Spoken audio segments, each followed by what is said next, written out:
तो मित्रों हमारा जो चौथा प्रश्न है कि सांख्यकारी का अनुसारम प्रत्यय सर्गः इत्यस्य को अर्थः। जो कारिका में प्रत्यय सर्ग बताया गया है जिसके 4 भेद हैं, तो असक्ति, तुष्टि इत्यादि नाम से जो है, तो उस प्रत्यय सर्ग का क्या अर्थ है वो इन 4 विकल्पों से हमें बताना है। तो क्या 4 विकल्प हैं?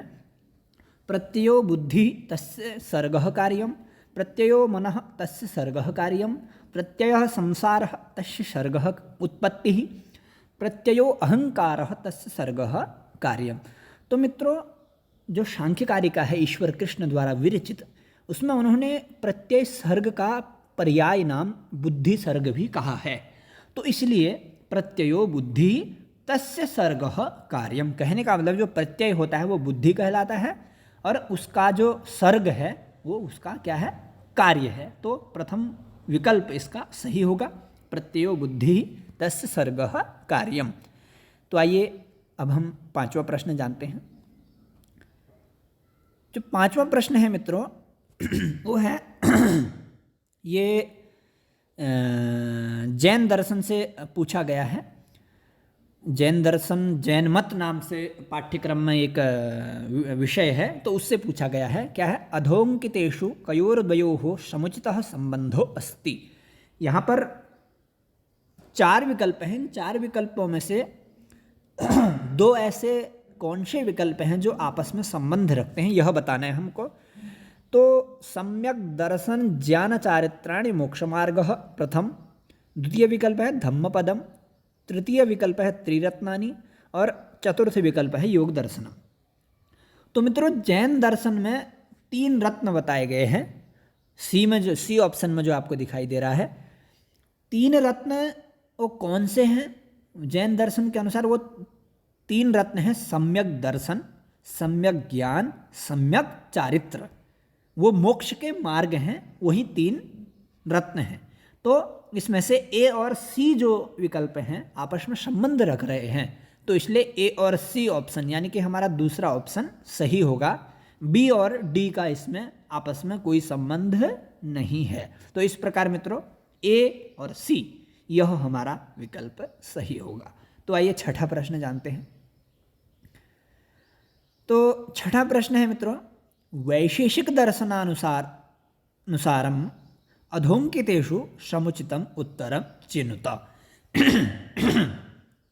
इसमें भी वैशेषिक दर्शनानुसार इसमें भी नीचे 4 विकल्पों में से यह बताना है कि जो अच्छा विकल्प, जो उचित विकल्प है वो कौन सा है। अर्थात प्रत्यक्षानुमानोपमानानि त्रीणि प्रमाणानि, प्रत्यक्षानुमाने 2 प्रमाणानि, प्रत्यक्षानुमानागमेत्यह्यानि 4 प्रमाणानि, प्रत्यक्षानुमान शब्दाः 3 प्रमाणानि। तो मित्रों आप सभी जानते हैं वैशेषिक दर्शन 2 प्रमाणों को मात्र मानता है, प्रत्यक्ष और अनुमान। तो वैशेषिक, जैन और बौद्ध ये जो 3 दर्शन हैं, इन 3 दर्शनों में से जो ये तीनों दर्शन 2 प्रमाणों को मानते हैं, अन्य प्रमाणों को नहीं मानते हैं। 2 प्रमाण कौन से हैं? वो प्रत्यक्ष और अनुमान। तो इसका दूसरा विकल्प सही हो जाएगा, प्रत्यक्षानुमाने 2 प्रमाणे। ठीक है। तो आइए हम अब 7वां प्रश्न जानते हैं। तो 7वां प्रश्न जो है मित्रों कौटिल्य का जो अर्थशास्त्र है उससे लिया गया है। तो इसमें आप सभी को सर्वप्रथम मैं यह बता देता हूँ कि यह प्रश्न करना कैसे है, क्योंकि कई मित्र हमारे नए नए ऐसे होते हैं, सर्वप्रथम हमें भी यह समझ में नहीं आया था।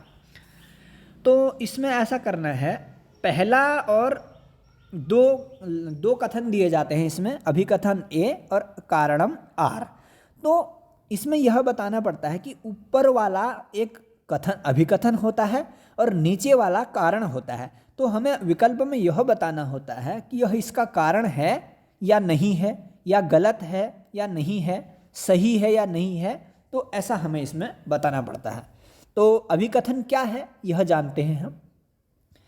तो मुख्य मतलब हम इसको इस प्रकार से हल कर सकते हैं। हमें सर्वप्रथम जो यह प्रश्न पूछा गया है यह पढ़ा होना चाहिए। हमें पता होना चाहिए कि ये जो पंक्तियाँ पूछी जा रही हैं ये किस ग्रंथ से पूछी गई हैं, तभी हम इसका उत्तर सही कर सकते हैं।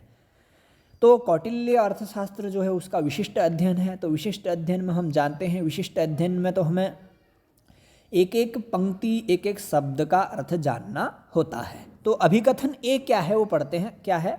मंत्रिभिस् तिस्रिभिस् चतुर्भिर्वा सह मंत्रयेत। तो चतुर्भिर पा गलत लिखा है मित्रों, यहाँ पर होगा चतुर्भिर्वा सह मंत्रयेत। दूसरा कारण क्या है? एकेन अर्थकृच्छेषु निश्चयं नाधिगच्छेत द्वाभ्यां मंत्रयमाणो द्वाभ्यां संहताभ्याम अवगृह्यते विगृहीताभ्यां विनाश्यते ततः परेषु कृच्छेण अर्थ निश्चयो गम्यते।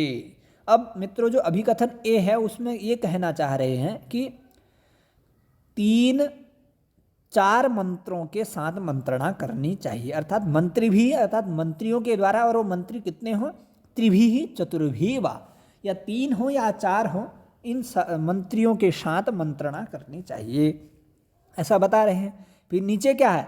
एकेन अर्थकृच्छेण निश्चयम न अधिगच्छेत, अर्थात कहने का मतलब एकेन अर्थकृच्छेण, अगर यदि एक ही मंत्री हो तो उसके साथ अर्थ का निश्चय कष्ट के द्वारा होता है, अर्थात उसके निश्चय करने में, किसी का समाधान करने में कठिनता आ जाती है।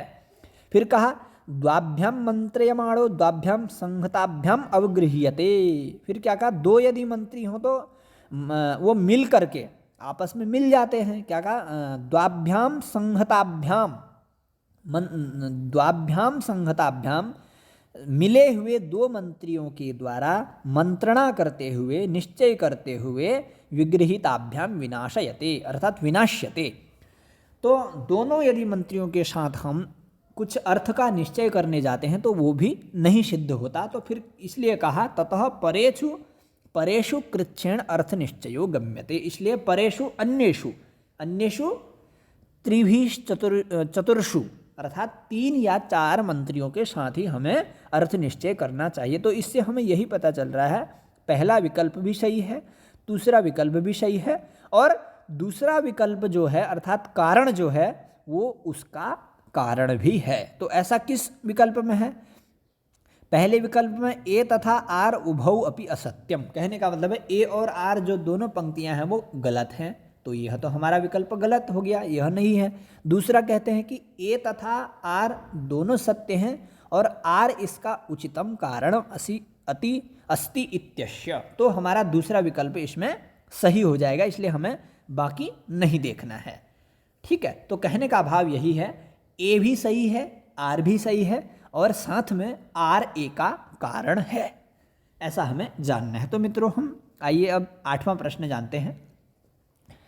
तो 8वां प्रश्न है मित्रों, मनुमतेः अधियानो विप्रो कीदृशो भवति।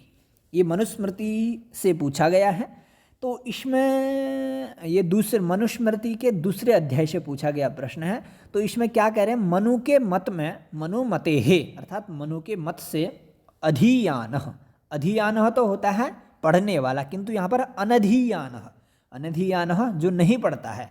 तो जो नहीं पढ़ता है वो किस प्रकार का होता है? तो वो किस प्रकार का होता है? तो वो किसके प्रकार होता है? काष्ठमयो हस्थि और चर्ममयो मृगः। वो जो ब्राह्मण होता है, ब्राह्मण होते हुए यदि वो पढ़ाई नहीं करता है, अध्ययन नहीं करता है वेद इत्यादि का, तो वो कैसा है? एक या तो वो काष्ठमय हस्ती यानी कि लकड़ी का बनाया हुआ हाथी है, और या तो वो चर्ममयो मृगः, चमड़े से युक्त मृग के समान होता है। कौन? जो अनधियानः विप्रः भवति, जो बिना अध्ययन करने वाला ब्राह्मण होता है, वो एक तो लकड़ी के हाथी के समान और दूसरा चर्ममय मृग के समान होता है। तो हमारा ए और सी तो ऑप्शन हो, ए और सी जो है हमारा ऑप्शन सही होगा।